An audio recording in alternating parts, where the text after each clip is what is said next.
Bom, hoje aqui no trabalho do Ator Criador, a gente está recebendo o Sérgio Modena.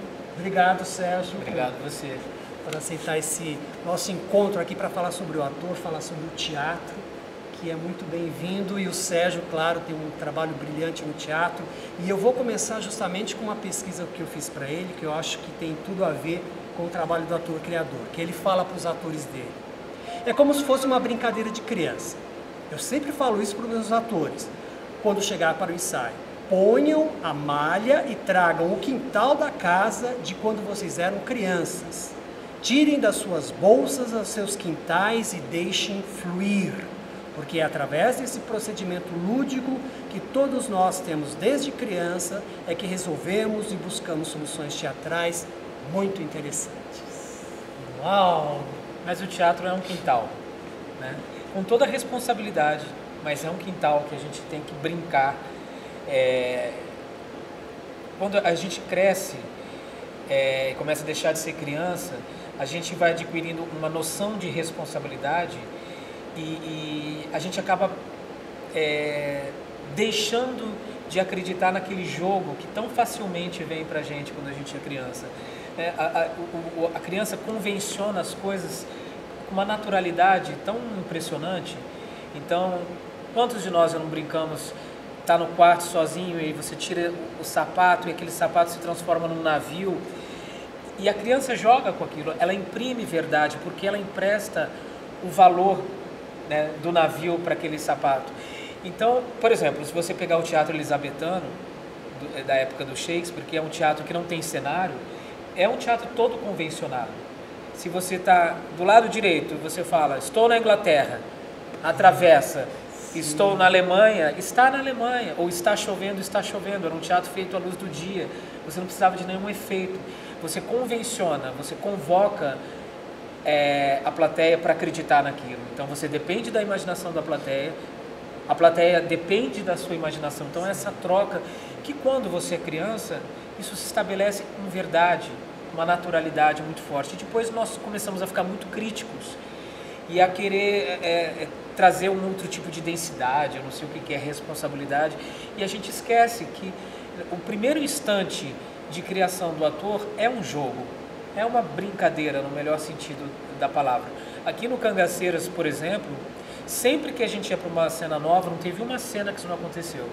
A gente lia, estudava, você tem todo um estudo, e na hora falou, agora vamos largar tudo, vamos brincar de descobrir como é essa cena. Porque em português a gente não tem essa dualidade, é o play, né? Exato. Mas eu gosto da palavra brincar, eu acho que exatamente porque ela remete à infância, remete a esse nosso estado dos quintais.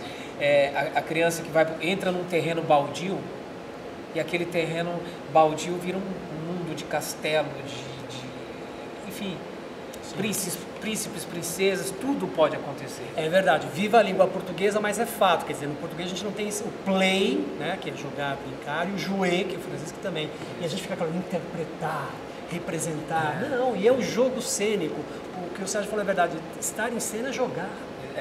Eu acho que o ator precisa, em alguns momentos do processo de criação, ele precisa ser um pouco irresponsável no jogo, dar cara a tapa, não ter medo do ridículo, porque às vezes é no ridículo que você descobre as coisas, não ter a responsabilidade do acerto o tempo inteiro.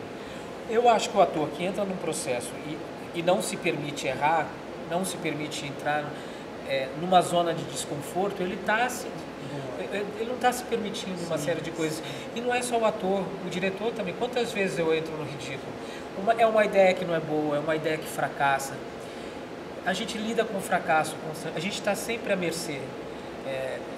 Como que é esse jogo e essa composição do Sérgio com os atores para compor a cena, para criar? Eu sei que não tem uma regra, mas sim. Eu nem sei como acontece, sabia?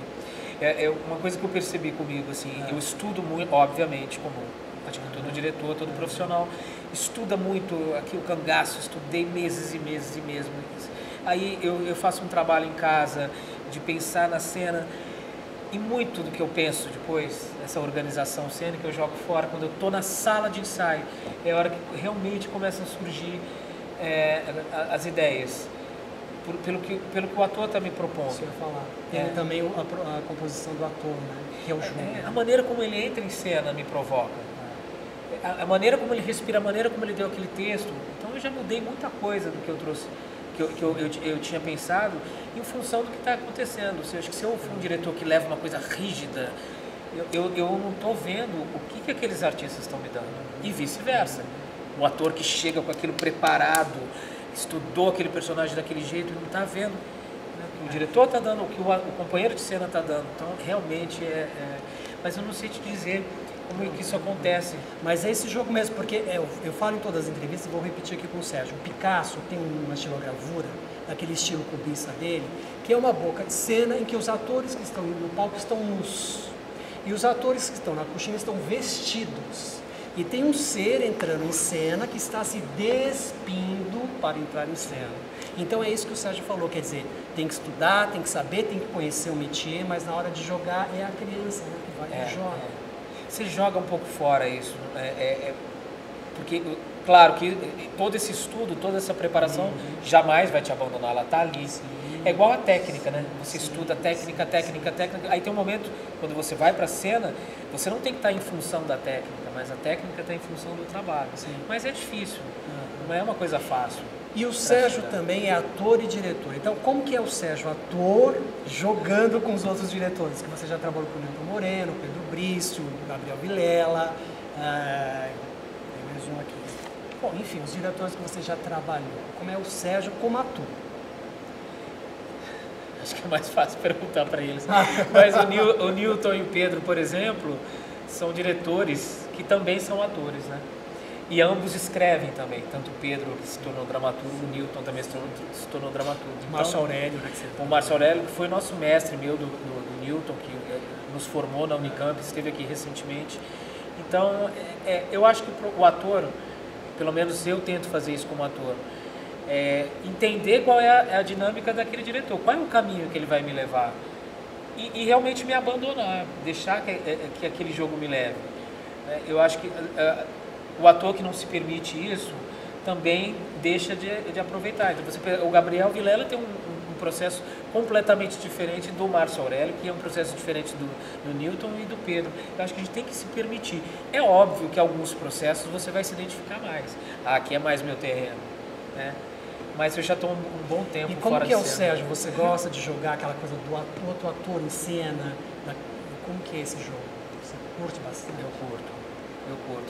Eu como ator, curto muito improvisar. Eu gosto muito do improviso, né? De buscar qual é a dinâmica da cena ou a característica da cena através de um jogo de improvisação, por exemplo. Então, aí depende muito do processo, mas eu lembro, assim, há muito tempo que eu não estou em cena, mas eu lembro que o que eu gosto realmente é essa escuta. O que o ator está dando, o que ele provoca em mim. Que é esse jogo. E como que foi esse primeiro encantamento do Sérgio do teatro? Como foi a sua primeira vez, Sérgio? Que você falou, uau, é isso que eu quero fazer na vida. Você lembra? Eu contei para vocês agora, na primeira vez eu fiz teatro com a Bibi Ferreira, fazendo o filho dela no Gota d'Água, numa excursão para o interior de São Paulo. Eu fiz algumas apresentações. Aquilo foi uma experiência incrível, mas quando acabou, eu não estava pensando em seguir. Eu tinha 7 anos de idade. Aí, o primeiro momento que realmente eu achei que eu fosse ser cartunista, porque eu desenho, eu fazia gibi, vendia na escola, meus pais achavam que ia ser desenhista. Então eu já estava me preparando para isso. Aí no colégio eu vi que ia passar uma peça de teatro. E eu lembro que eu entrei no Salão Nobre, não era nem um teatro, era um Salão Nobre. E eu vi o cenário montado. Isso eu nunca vou esquecer. Era o Pluft Fantasminha da Maria Clara Machado. Como essa peça despertou a paixão pelo teatro em muitas gerações. E só de ver aqueles móveis cobertos com lençóis brancos, eu achei aquilo o máximo. Eu não esqueço a sensação. Fiquei assim, falei, eu tenho que ver essa peça. Assisti todas as vezes. Aí comecei a fazer teatro amador na escola, e aí quando eu vi já não era mais o cartunista, já queria prestar artes cênicas, e foi o que eu fiz. Mas essa imagem eu achei tão mágico. É a mesma sensação que eu tinha quando eu ia no circo, que é o que eu gostava de ir no circo. Eu via aquela cortina vermelha ainda esperando para começar, e aí eu vi que o teatro poderia me dar aquele mesmo tipo de encantamento. eu lembro de fazer a relação na minha cabeça. E aproveitando que o Sérgio falou, viva Maria Clara Machado, que é uma referência do teatro, já formou grandes atores e é uma referência da dramaturgia, enfim, muito bom.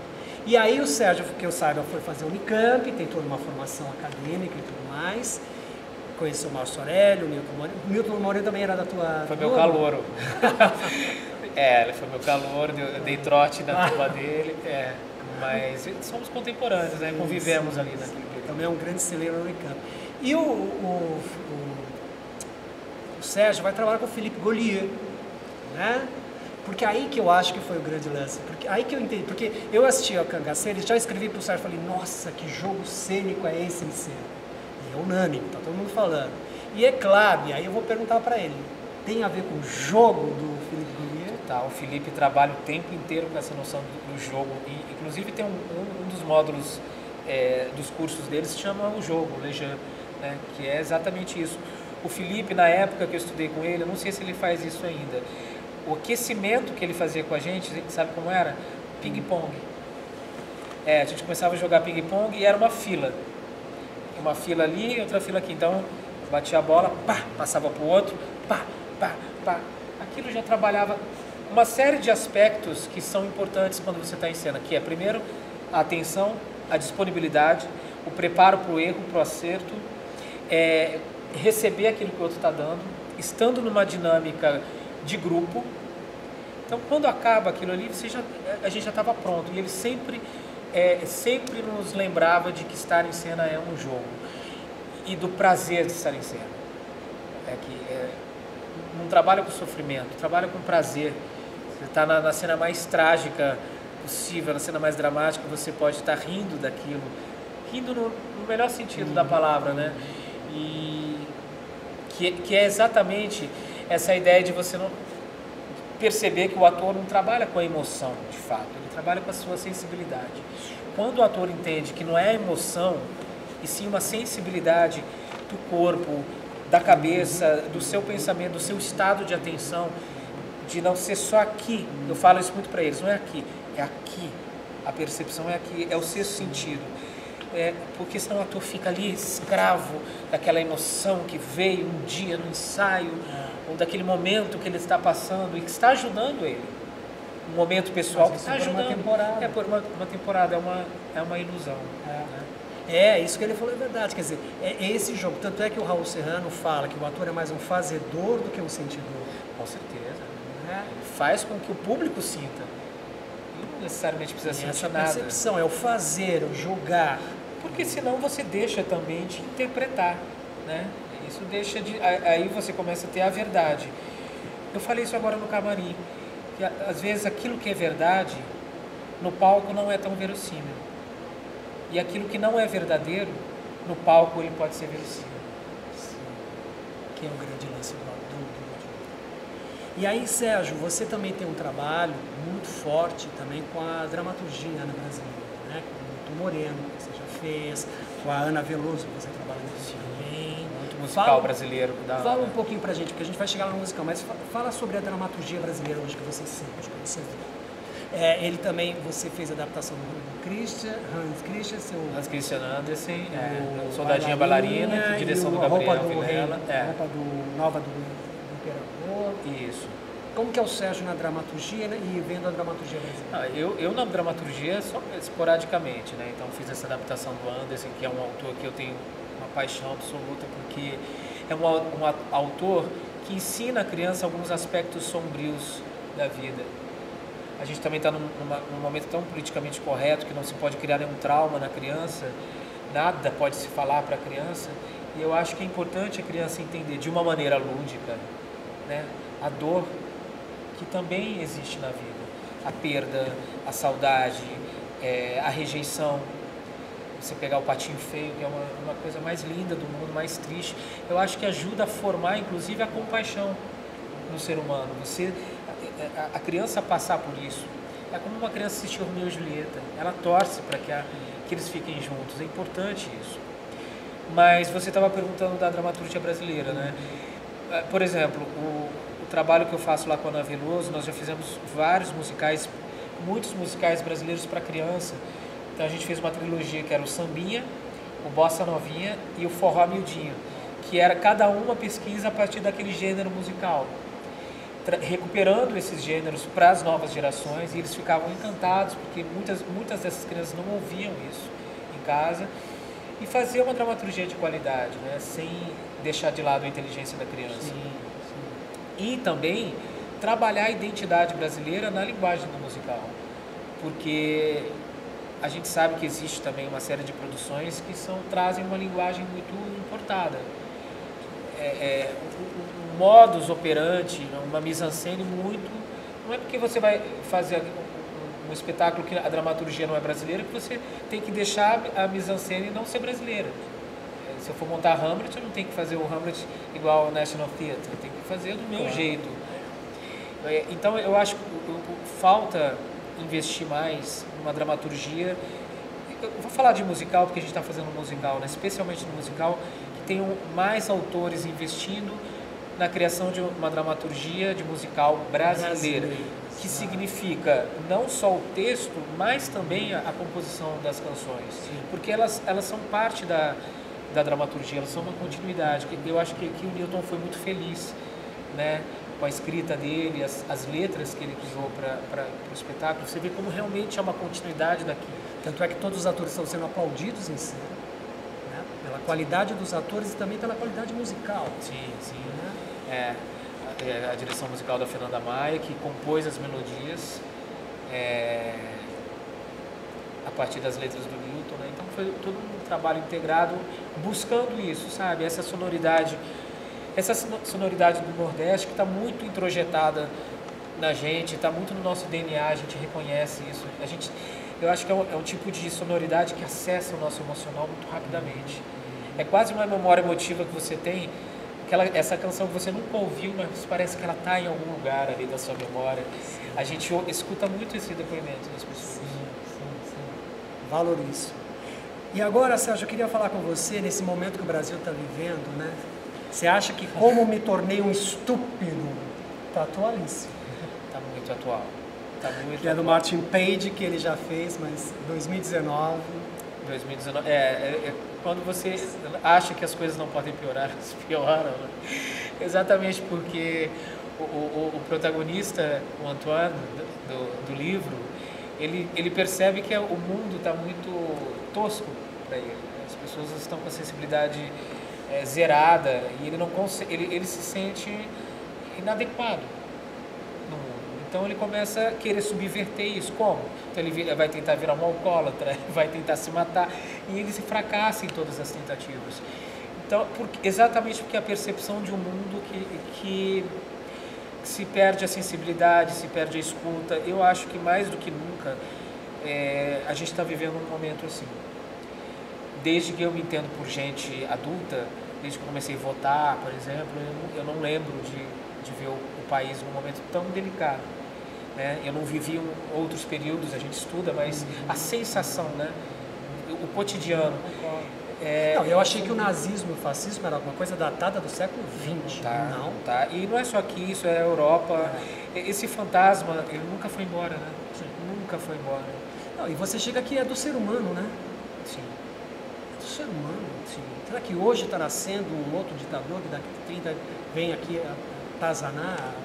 Exatamente. Mas, ao mesmo tempo, eu acho que exatamente porque a gente está vivendo isso, que a gente tem que resistir e não se deprimir, porque eu acho que muita gente, e eu me incluo nesse processo eleitoral, no final de tudo isso, realmente nos deprimiu muito, né? Foi uma descrença, mas acho que a gente tem que achar o nosso caminho de resistência, de falar com responsabilidade, com maturidade, mas a gente se posicionar, continuar defendendo as pautas que a gente acredita, as pautas humanistas principalmente, que essas são inegociáveis, elas não dependem de partido nenhum, nada justifica que você não defenda os aspectos mais humanistas, né, nas relações humanas, né?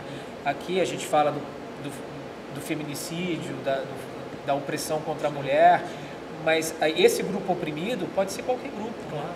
Aqui é uma metáfora. Esse nosso cangaço, a gente está fazendo cangaceiras, mas esse cangaço ele é muito metafórico do que a gente está vivendo hoje. E isso que o Sérgio está falando é importante, porque aí é que eu acho que a gente precisa, como nós somos o teatro, ficar bem claro que é aí que está a força do teatro. É nesse momento que a gente vê a força do teatro. Eu assisti, eu vi, além do jogo cênico aqui, a plateia estava envolvida, quer dizer, o jogo do ator com a plateia, e no final é um êxtase, é uma catarse mesmo, por causa disso. E aí você vê a força do teatro. E é por isso que os políticos combatem a arte e o teatro. Sim. Né? Porque é aí que você vê a força que o teatro tem, e justamente nesses momentos mais perigosos que a gente está vivendo, é que a gente precisa se fazer teatro e se firmar como profissão. Né? Sim. E fazer com que as pessoas entendam que a cultura é sim um valor. Ela não é um acessório. A gente não vive das puras necessidades. Já dizia o Shakespeare no Timão de Atenas, né? Pobre do homem que só vive das suas necessidades. A gente não vive da necessidade imediata, do comer, do beber, dessa satisfação tão física. A gente vive também de outras coisas. A gente precisa do belo, a gente precisa da cultura, a gente precisa da alma, do espírito. Senão, a gente está lutando para quê? E aí, Sérgio, como é que você, já que você tem todo esse caminho, essa trajetória, como é que você falaria, ou veria o ator formando hoje? Como é que você vê a formação do ator hoje? Eu não acho que eu tenho autoridade para falar sobre o ator formando, porque eu não tenho acompanhado de perto como estão as universidades. Apesar de eu ter uma formação bastante acadêmica, é algo que me distanciei, né? Não tenho convivido ali. O que eu faço muito no Rio de Janeiro, eu realizo alguns workshops. Então eu ministro um workshop de melodrama, de Shakespeare, de circo-teatro que eu já fiz, e ali o que eu posso perceber, eu pego muitos atores jovens atores e outros nem tão jovens assim, mas eu vejo aí, assim, realmente uma lacuna na formação teórica, né, de entendimento. Não é que você tem que ter uma formação acadêmica, não é nada disso, mas você precisa entender minimamente qual é a história da tua profissão. Sim. Você tem que entender isso, né? Da onde veio tudo isso, quais os principais movimentos, pelo menos as principais dramaturgias. Eu acho que as pessoas precisam entender. O ator sem referência é nada. Sim. Às vezes eu vou te dar uma indicação, né? Olha, essa cena é mais o cubismo do Picasso, essa cena é uma ideia, que às vezes é uma imagem que vale por 1000 palavras. Então acho que assim, o ator precisa das referências mínimas, e eu acho que isso, eu percebo que é uma lacuna que está aumentando cada vez mais. E pelo que eu sei, também de amigos meus que trabalham fora da minha área, que isso é geral. As pessoas estão sendo formadas em vários campos, em várias áreas, o conhecimento está ficando mais precário. Isso que o Sérgio falou é verdade.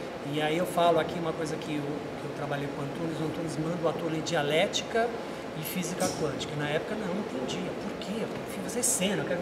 E aí você vê a importância da dialética, do pensar, da bem a física quântica, que é por aí mesmo, as referências, fazer curso de história da arte, é importantíssimo. Entender que algumas questões que a gente vive, elas foram pensadas há séculos, né? Se eu fosse ministrar um curso de teatro, o primeiro livro que eu mandaria os atores lerem seria O Paradoxo do Comediante, de terror, porque aí já coloca todo esse fantasma que a gente falou agora, né? Eu vou trabalhar com a emoção, vou trabalhar com a razão, e ali você vê, né, 1770, se eu não me engano, essa questão já vinha, porque ele tinha essa preocupação de renovar o cenário teatral, né, o artista. E eu lembrei agora que o Sérgio falou, tem um trecho do Diderot que ele fala, por que a gente ensaia? É justamente para equilibrar e equalizar os valores, como que ele fala? Tem um termo, os talentos. Então, quer dizer, é para isso, é isso que o Sérgio falou, é isso, o jogo. Você vai jogar, então você vem com a tua energia, vem com a minha, e a gente tem que unificar, equalizar essa energia, né? Essa troca do yin e do yang, né? Se trocando. Agora, sabe uma coisa, já que a gente está falando sobre interpretação, né? Esse espaço que é tão legal que vocês estão fazendo, também o ator entender que cada processo é uma verdade apenas, ou um aspecto, né, do teatro. Muitas vezes as pessoas passam anos ou com um diretor, ou com uma escola, ou com uma linha, e acredita que aquilo é a única verdade, né, que é assim que se faz, que é assim, que o teatro bom é esse, o teatro bom é aquele. Eles criam valores muito rígidos. E entender que isso aqui funcionou, está funcionando o que eu estou falando, nesse processo meu. Aí você pode trabalhar com outro diretor que vai te dar um outro caminho. Então também é muito legal você descobrir que você pode pertencer a diversas realidades teatrais.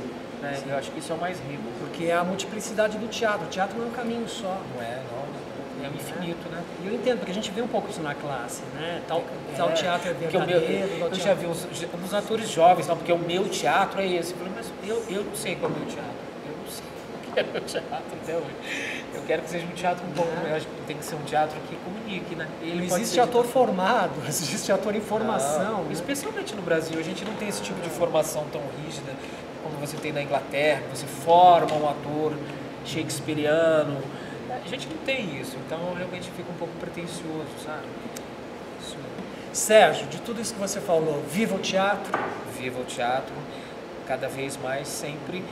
E a gente pensar e acreditar não, a gente sabe que não importa o governo que estiver no poder ou o desgoverno, mas o teatro ele já tem tanto tempo, milênios, e nada vai nos destruir, né? Nada. A gente vai sempre se renovar. Como disse a Fernanda Montenegro numa declaração dela, a gente vai ficar ali nas catacumbas escondidos. Podem nos engolir, mas a gente vai ficar ali dentro e uma hora a gente sai. E por isso que o teatro tem que ter respeito, o ator tem que ter respeito, o artista tem que ter respeito. Porque é uma força, é uma arte verdadeira que está aí anos e vai continuar. Por isso que o ator criador recebeu hoje aqui o ator e diretor Sérgio Modena. Obrigado, Sérgio.